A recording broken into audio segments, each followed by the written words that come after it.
Gyandeep YouTube channel पर आप सबका स्वागत है। आज मैं आप सबको इस वीडियो में फिर से हिंदी साहित्य के 50 महत्वपूर्ण प्रश्नों को कराऊंगी। हिंदी साहित्य के आदिकाल, भक्तिकाल, रीतिकाल और आधुनिक काल से ज़्यादातर क्वेश्चन जो एग्जाम में पूछे जाते हैं पूछे जाएंगे, उन प्रश्नों को हम डिटेल में समझेंगे। अब तो आप वीडियो को लास्ट तक जरूर देखिए। वीडियो पसंद आए तो वीडियो को लाइक शेयर सब्सक्राइब करना ना भूलें। मैंने इसी तरह हिंदी साहित्य पर बहुत सारे प्रैक्टिस सेट कराए हैं। अगर आप सारे वीडियो नहीं देख पाए हैं तो प्लेलिस्ट में जाके देख सकते हैं। आज की इस वीडियो में हम फिर से हिंदी साहित्य के 50 महत्वपूर्ण प्रश्नों को करेंगे। तो चलिए देखते हैं क्या है। क्वेश्चन नंबर 1 है, भारत भारती किसकी रचना है? भारत भारती किसकी रचना है? भारत भारती मैथिली शरण गुप्त की रचना है। किसकी रचना है? मैथिली शरण गुप्त की रचना है। मैथिली शरण गुप्त प्रथम राष्ट्र कवि कहे जाते हैं। क्या कहे जाते हैं? प्रथम राष्ट्र कवि कहे जाते हैं। कौन? मैथिली शरण गुप्त। और इन्हीं रचना के लिए इन्हें राष्ट्र कवि की उपाधि दी गई थी। किसे? मैथिली शरण गुप्त को भारत भारती रचना के लिए ही राष्ट्र कवि की उपाधि दी गई थी। किसने दी थी राष्ट्र कवि की उपाधि? महात्मा गांधी जी ने दी थी। किसे? मैथिली शरण गुप्त को। इसलिए ये हिंदी के प्रथम राष्ट्र कवि कहे जाते हैं। और द्वितीय राष्ट्र कवि कौन कहे जाते हैं? द्वितीय राष्ट्र कवि कहे जाते हैं रामधारी सिंह दिनकर। रामधारी सिंह दिनकर जो हैं वे द्वितीय राष्ट्र कवि कहे जाते हैं और प्रथम राष्ट्र कवि मैथिली शरण गुप्त कहे जाते हैं। क्वेश्चन नंबर 2 है, कानन कुसुम रचना के रचयिता कौन है? जयशंकर प्रसाद कानन कुसुम रचना के रचयिता है। क्वेश्चन नंबर 3 है, पद्म प्रसून किसकी रचना है? पद्म प्रसून हरियोद की रचना है। अयोध्या सिंह उपाध्याय हरियोद इनका पूरा नाम है। हरियोद का पूरा नाम एग्जाम में पूछ लिया जाता है। हरियोद का पूरा नाम क्या है? अयोध्या सिंह उपाध्याय हरियोद।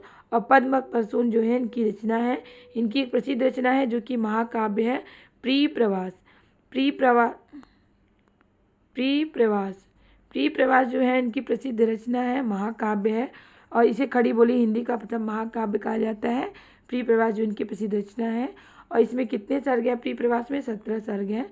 तो इस तरह से क्वेश्चन एग्जाम में पूछे जाते हैं, तो आप लोग नोट कर लीजिएगा। क्वेश्चन नंबर 4 है, प्लासी के युद्ध के रचनाकार कौन है? प्लासी के युद्ध के रचनाकार है मैथिली शरण गुप्त, जिन्हें कि प्रथम राष्ट्र कवि कहा जाता है। क्वेश्चन नंबर 5 है, पथिक नामक रचना किसकी है? पथिक नामक रचना राम नरेश त्रिपाठी की है। क्वेश्चन नंबर 6 है, हिम किरीटनी के रचनाकार कौन है? हिम किरीटनी हिम तरंगिणी के रचनाकार है माखनलाल चतुर्वेदी। माखनलाल चतुर्वेदी हिम किरीटनी के क्या है? रचनाकार है। एक भारतीय आत्मा के नाम से जाने जाते हैं। कौन? माखनलाल चतुर्वेदी। क्वेश्चन नंबर 7 है, सुमन किसकी काव्य रचना है? सुमन किसकी काव्य रचना है? महावीर प्रसाद द्विवेदी की रचना है। कौन? महावीर प्रसाद द्विवेदी की रचना क्या है? सुमन है। और ये क्या? द्विवेदी युग के प्रतिनिधि कवि हैं। कौन? द्विवेदी युग के प्रतिनिधि कवि कौन है? महावीर प्रसाद द्विवेदी। द्विवेदी युग में इनका विशेष योगदान रहा है। किसका? महावीर प्रसाद द्विवेदी का। इसलिए द्विवेदी युग का नाम इन्हीं के नाम पर द्विवेदी युग पड़ा। और ये कौन? सरस्वती पत्रिका के संपादक कब बने थे? 1903 ईस्वी में। 1903 ईस्वी में सरस्वती पत्रिका के संपादक थे। कौन? महावीर प्रसाद द्विवेदी। क्वेश्चन नंबर 3 है, अनुराग रत्न के रचनाकार कौन है? नाथूराम शर्मा शंकर जो है नाथूराम शर्मा शंकर जो है अनुराग रत्न के क्या है? रचनाकार है। क्वेश्चन नंबर 9 है, वसंत वियोग के रचयिता कौन है? वसंत वियोग के रचयिता है राय देवी प्रसाद पूर्ण। राय देवी प्रसाद पूर्ण जो है वसंत वियोग के क्या है? रचयिता है। क्वेश्चन नंबर 10 है, कृषक क्रंदन किसकी कृति है? कृषक क्रंदन गया प्रसाद शुक्ल की कृति है। हिम तरंगिणी, देखिए हिम किरीटनी माखनलाल चतुर्वेदी की रचना है और हिम तरंगिणी भी माखनलाल चतुर्वेदी की रचना है। ऊपर में हम लोग पढ़े ना, हिम किरीटनी किसकी रचना है? माखनलाल चतुर्वेदी की। और हिम तरंगिणी भी इनकी रचना है। क्वेश्चन नंबर 12 है, कविता कलाप के रचयिता कौन है? रचनाकार कौन है? महावीर प्रसाद द्विवेदी कविता कलाप के क्या है? रचनाकार है। वैदेही बनवास किसकी रचना है? अयोध्या सिंह उपाध्याय हरियोद की रचना है। प्रिय प्रवास भी इनकी रचना है। वैदेही वनवास में इन्होंने माता सीता के वनवास, जो सीता का परित्याग हुआ था तो वनवास में उनके जीवन को दिखाया है इन्होंने। वैदेही मतलब सीता माँ, तो सीता के माँ के वनवास को इन्होंने इस रचना में वर्णन किया है। क्वेश्चन नंबर 14 है, काव्य मंजूषा किसकी रचना है? महावीर प्रसाद द्विवेदी की रचना है काव्य मंजूषा। समर्पण और माता रचना किसकी है? माखनलाल चतुर्वेदी की रचना है। क्वेश्चन नंबर 16 है हो होरी किसकी काव्य कृति है? अंबिका दत्त व्यास की रचना है हो होरी। क्वेश्चन नंबर 17 है सुकवि सतसेई कृति की रचनाकार कौन है? अंबिका दत्त व्यास। सुकवि सतसेई के क्या है? रचनाकार हैं। क्वेश्चन नंबर 18 है हार्दिक हर्षादर्श किसकी रचना है? प्रेमघन की रचना है क्या? हार्दिक हर्षादर्श। क्वेश्चन नंबर 19 है कानपुर के रसिक समाज से किस कवि का संबंध है? प्रताप नारायण मिश्र का कानपुर के रसिक समाज से संबंध है। क्वेश्चन नंबर 20 है उर्दू का स्यापा के रचनाकार कौन है? भारतेंदु हरिश्चंद्र जो हैं उर्दू का स्यापा के क्या हैं? रचनाकार हैं। भारतेंदु हरिश्चंद्र भारतेंदु युग के प्रतिनिधि कवि हैं। कौन? भारतेंदु हरिश्चंद्र। और इन्हीं के नाम पर इस युग का नाम क्या पड़ा था? भारतेंदु युग पड़ा था, क्योंकि इनका इस युग में विशेष योगदान रहा है भारतेंदु हरिश्चंद्र का। और हिंदी नई चाल में ढली किसने कहा था? हिंदी नई चाल में ढली भारतेंदु ने कहा था। भारत दुर्दशा, अंधेर नगरी इनके प्रसिद्ध नाटक हैं।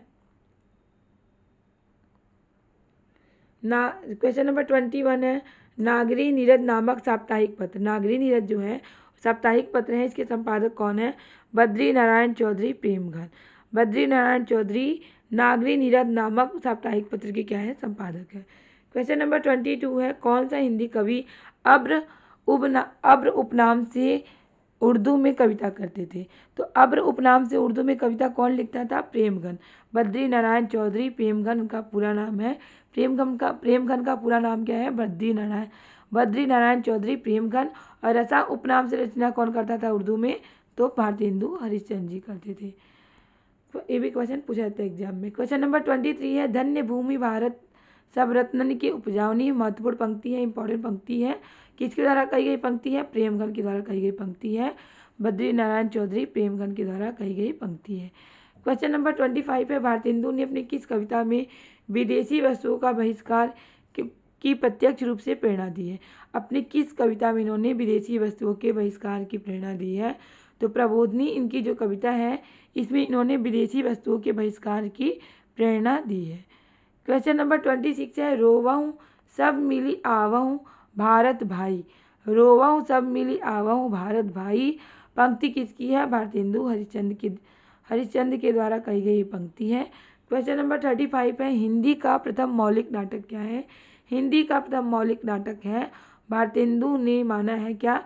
नहुस को भारतेंदु ने हिंदी का प्रथम मौलिक नाटक माना है, जिसके रचनाकार कौन है? गोपाल चंद्र। तो हिंदी में प्रथम से एग्जाम में क्वेश्चन पूछे जाते हैं। हिंदी पर प्रथम पर मैंने वीडियो बनाया है। हिंदी के प्रथम कवि, हिंदी की प्रथम रचना, हिंदी के प्रथम उपन्यास, कहानी, इस तरह से एग्जाम में क्वेश्चन पूछे जाते हैं। तो इस पर मैंने वीडियो बनाया है, लिंक मैंने डिस्क्रिप्शन बॉक्स में दे दिया है, तो आप वीडियो देख सकते हैं। क्वेश्चन नंबर 28 है राजा लक्ष्मण सिंह का खड़ी बोली के स्वरूप संबंधित मत क्या है? विशुद्ध संस्कृत निष्ठ। खड़ी बोली के स्वरूप संबंधी मत क्या है इनका? विशुद्ध संस्कृत निष्ठ है। क्वेश्चन नंबर 29 है खड़ी बोली हिंदी की प्रथम गद्य रचना किसे माना जाता है? खड़ी बोली हिंदी की प्रथम गद्य रचना भाषा युग वशिष्ठ को माना जाता है। क्वेश्चन नंबर 30 है हिंदी साहित्य में आधुनिक काल में हम आधुनिक शब्द का अर्थ ग्रहण करेंगे किससे? मध्यकाल से भिन्न नवीन इहलौकिक दृष्टिकोण। क्वेश्चन नंबर 31 है आधुनिक हिंदी गद्य के प्रवर्तन का श्रेय किसे जाता है? आधुनिक हिंदी गद्य के प्रवर्तक कौन है? भारतेंदु हरिश्चंद्र हैं। और इन्हें ही आधुनिक हिंदी गद्य के प्रवर्तन का श्रेय जाता है किसे? भारतेंदु हरिश्चंद्र जी को। क्वेश्चन नंबर 32 है भारतेंदु जी के संपादकत्व में कौन सी पत्रिका निकली थी? तो हरिश्चंद्र चंद्रिका जो है इनके संपादकत्व में निकली थी। कौन? भारतेंदु हरिश्चंद्र जी के।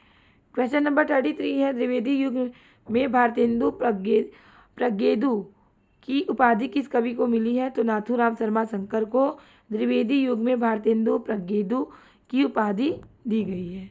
क्वेश्चन नंबर 34 है किस कवि को राष्ट्र कवि की उपाधि दी गई थी? तो मैथिली चरण गुप्त को राष्ट्र कवि की उपाधि दी गई थी, प्रथम राष्ट्र कवि माने जाते हैं। इनकी जो भारत भारती रचना है इसी रचना के लिए इन्हें राष्ट्र कवि की उपाधि दी गई थी। और किसने दी थी? महात्मा गांधी ने दी थी। क्वेश्चन नंबर 35 है वृत्त संहार के रचनाकार कौन है? मैथिली चरण गुप्त है वृत्त संहार के रचनाकार।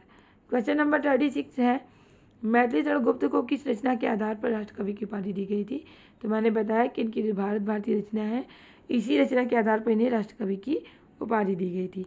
प्रिय प्रवास किस भाषा में है? तो खड़ी बोली में है। प्रिय प्रवास जो है ये महाकाव्य है। प्रिय प्रवास महाकाव्य है। और किसका काव्य है? ये हरिऔध का महाकाव्य है।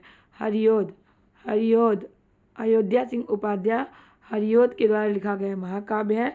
एक खड़ी बोली में है, इसलिए प्रिय प्रवास को खड़ी बोली का महाकाव्य कहा जाता है। खड़ी बोली का प्रथम महाकाव्य किसे कहा जाता है? तो खड़ी बोली का प्रथम महाकाव्य किसे कहा जाता है? प्रथम महाकाव्य प्रिय प्रवास को कहा जाता है, जो कि अयोध्या सिंह उपाध्याय हरिऔध की रचना है। प्रिय प्रवास में कितने सर्ग हैं? 17 सर्ग हैं और एक खड़ी बोली में लिखी गई है।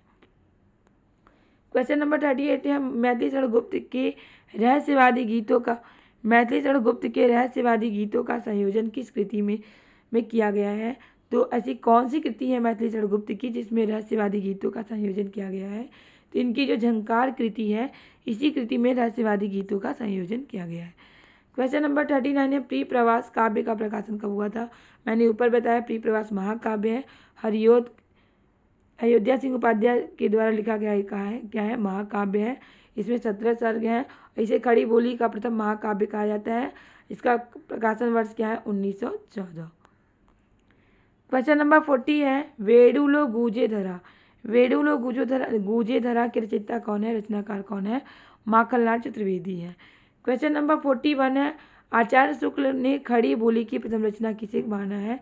तो आचार्य रामचंद्र शुक्ल ने खड़ी बोली की प्रथम रचना एकांतवासी योगी को माना है। क्वेश्चन नंबर 42 है नकुल क्या है? महाकाव्य है और इसके रचनाकार कौन है? सियाराम शरण गुप्त है। क्वेश्चन नंबर 43 है जगत है सच्चा तनिक न कच्चा समझो बच्चा इसका भेद। ये पंक्ति किसके द्वारा कही गई है? तो श्रीधर पाठक के द्वारा कही गई पंक्ति है। जगत है सच्चा तनिक न कच्चा समझो बच्चा इसका भेद। क्वेश्चन नंबर 44 है मैथिली शरण गुप्त किस छंद का प्रयोग अधिक मात्रा में करते थे? तो मैथिली शरण गुप्त जो है ये हरिगीतिका छंद का प्रयोग अधिक मात्रा में करते थे। क्वेश्चन नंबर 45 है गर्वरंडा रहस्य कृति के रचनाकार कौन है? गर्वरंडा रहस्य कृति के रचनाकार है नाथूराम शर्मा शंकर। क्वेश्चन नंबर 46 है उस महाकाव्य का नाम बताइए जिसमें राधा कृष्ण का युगानुरूप परिवर्तन कर दिया गया है। तो कृष्णायन जो महाकाव्य है इसी काव्य में राधा कृष्ण के युगानुरूप का परिवर्तन कर दिया गया है। क्वेश्चन नंबर 47 है काव्य मंजूषा किसकी कृति है? काव्य मंजूषा महावीर प्रसाद द्विवेदी की रचना है। क्वेश्चन नंबर 48 है मैथिली शरण गुप्त के गुरु कौन है? मैथिली शरण गुप्त के गुरु है महावीर प्रसाद द्विवेदी जो कि द्विवेदी युग के प्रतिनिधि कवि हैं। क्वेश्चन नंबर 49 है पद्य पुष्पांजलि के रचनाकार कौन है? पद्य पुष्पांजलि के रचनाकार हैं लोचन प्रसाद पांडे। क्वेश्चन नंबर 50 है धरती हिलाकर नींद भगा दे ब्रजनाद में व्योम जगा दे। ये पंक्ति किसके द्वारा कही गई पंक्ति है? तो एग्जाम में पंक्ति भी दे दी जाती है और पूछी जाती है किसके द्वारा कही गई पंक्ति है। तो यहाँ पे जो पंक्ति है किसके द्वारा कही गई है? नाथूराम शर्मा शंकर के द्वारा कही गई पंक्ति है। एक लास्ट क्वेश्चन 51 जो कि आप लोगों के लिए है। आप लोगों को अगर इसका आंसर पता है तो कमेंट बॉक्स में जरूर आंसर बताइएगा। इससे समझ में आएगा कि आपकी तैयारी कैसी चल रही है। तो क्वेश्चन है हिंदी साहित्य जगत में सर्वाधिक प्रसिद्ध शोक गीत कौन सा है? तो कौन सा ऐसा गीत है जो कि शोक गीत है सर्वाधिक प्रसिद्ध? तो ऑप्शन है सरोज स्मृति मिट्टी की बारात भाव की भिड़ंत या माँ। तो ये चारों ऑप्शन में कौन सी ऐसी प्रसिद्ध शोक गीत है? तो अगर आपको आंसर पता है तो कमेंट बॉक्स में आंसर जरूर बताइएगा। उम्मीद है कि आपको वीडियो जरूर पसंद आया होगा। वीडियो पसंद आया तो वीडियो को लाइक से सब्सक्राइब करना ना भूलें, क्योंकि आपका लाइक से सब्सक्राइब ही हमें मोटिवेट करता है इस तरह के क्वेश्चन, इस तरह के टॉपिक लाने के लिए, जिससे आपकी अच्छी तैयारी हो सके और आप अपने एग्जाम में सफल हो सके। इसी तरह के क्वेश्चन, इसी तरह के टॉपिक की तैयारी करने के लिए हमारे चैनल से जुड़े रहें। तब तक के लिए मिलते हैं नेक्स्ट क्लास में। बाय।